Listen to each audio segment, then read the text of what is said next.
In this video, I'm going to share with you some of the biggest mistakes I still see agents and brokers making over on Facebook in 2021.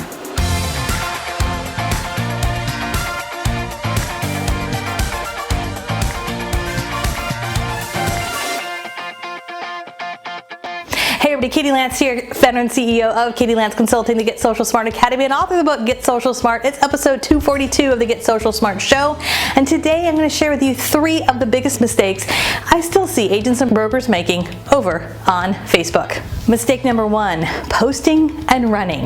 Okay, you guys, I still see this happening even in 2021, right? You've got a new listing, you've got a new open house, you've got something new that you want to share. So what do? You pop on Facebook and you post it, you kind of like spam all your friends and family, and then you bail because you're busy. I get it. However, don't post and run, right? It's often like, imagine going to a party and you're in a crowd full of people and all of a sudden you start yelling, I have a new listing. And then you just like run out of the party. Okay, we would never do that. But that's kind of what happens when you post and run. So quick tip, and I recommend this not just for Facebook, this works actually really well for Instagram also. Before you post something, take 2 or 3 minutes to scroll through your feed, to like, comment, engage with at least a few people. Don't be a drive-by liker, don't just jump on and like 20 things, but take a few minutes to engage, look at your notification, respond to some comments, maybe from a post that you did a couple days ago, then post whatever it is you're going to post. Then take another minute or 2 to scroll through. Again, if it's someone's birthday, you leave them a comment, wish them a happy birthday. Spend a few minutes on the platform. That is a trigger to Facebook that you are active on the platform, and you are more likely to have your content seen by more and more people than just posting and running. So this applies to your personal profile, but it also applies to your business page. One of the things that I really love about the new format with Facebook, and if you don't quite have this yet, I am pretty certain you're going to get it soon, but what I love about Facebook right now in 2021 is you can toggle between your personal profile and your business page, which means as a business page, you can like other pages. So why not look at some of your local businesses, your local chamber of commerce, some of your favorite local businesses, and like them as your business page, and then you can spend a few minutes liking, commenting, and interacting with those pages as your page, right? So it's one small way to get your content seen in front of more people, but don't post and run. Mistake number 2, unrealistic expectation with ads. Okay, I see this all the time. Now, don't get me wrong, Facebook ads definitely work, and we have done, lots of videos and trainings about Facebook ads over the years. However, when it comes to real estate, especially here in the US, Facebook ads are limited. So because of fair housing and a number of other things, it is really limited to who you can target. Now, you can still target to some custom audiences, you can still target within a specific zip code, but I often find that there are some really unrealistic expectations when it comes to ads. I hear this all the time. An agent will spend $100 or $20 or $5, and then they'll get a couple extra likes, maybe a couple leads, but the leads aren't really that great.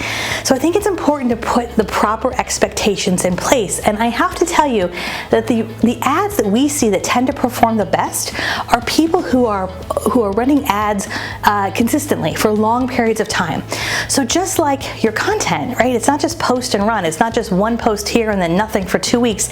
It's the same thing with ads. And the challenge is, I know a lot of you just run an ad when you're doing a listing, but it's better to run ads longer term. So maybe you're running an ad that is generating traffic to your website, or maybe you're running ads where you are generating leads for a CMA, and then you sprinkle in some ads for listings. So have a long-term strategy. That's my biggest piece of advice. You don't have to necessarily spend tens and thousands of dollars, but you do need to have kind of a realistic expectation of what you can get from your ads. And what I would also say is the ads that tend to perform best, in my opinion, are ads that are tied to great content, specifically video content. So I know you guys have heard me talk about this idea of creating unique content, video content that's in your voice, that has your opinion, that has your personality, especially educational or informative video, things like who pays for what, or how how to buy your first home, or mistakes first-time home buyers are making, or how to find a lender. All of that video content, it's a great way to take that content, you can put that up on Facebook, and then you can retarget people who've already watched your videos. And there's lots of different advertising opportunities available for people who've already seen your content and you already are somewhat familiar to them, versus them just seeing an ad blindly in their news feed. So it's important we don't have those unrealistic expectations. Mistake number 3 is not doing Facebook Live. Now, I know for a lot of us, the thought of going live and broadcasting is terrifying for a lot of people. And let's be honest here, the first time or two that you go live on Facebook, I can tell you right now what's gonna happen. You're gonna look at your phone, you're gonna wonder what button to push, you're gonna hit a button, and then there's gonna be kind of that awkward 10 seconds where you're not quite sure if you're live. Guess what? You're live. And then you'll have a few people log in and you'll be nervous and you won't really be sure what you're doing. And then you'll finish that Facebook Live and you'll think to yourself, oh my gosh, that was awful. Why did I ever do that? But guess what? The more you do it, the easier it gets. And still in 2021, in my opinion, Facebook Live is by far still the highest performing type of content, which means Facebook Live to date really gets the more likes, the most comments, the most interaction, and generally generates the most business. The reason for that is Facebook Live tends to spark a conversation, right? What happens when you go live on Facebook, whether it's on your personal profile or your business page, is your Facebook Live kind of sends out a notification to a small percentage of people who like your page or who you are friends with. When people start to tune in, the longer that you go live and the more you have people interacting with you, the more your Facebook Live gets seen by more and more people. And so what we find is that the agents and brokers who are really able to leverage Facebook Live, who are able to promote it in advance, engage with people live on that Facebook Live, and then promote that replay. Maybe you send that replay link out to your email database. Maybe you share the replay over on LinkedIn or your other platforms.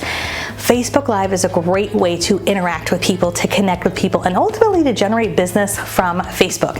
We see a lot of agents doing virtual open houses. We saw that at the beginning of COVID, and we still see that in a big way. So that's a great opportunity.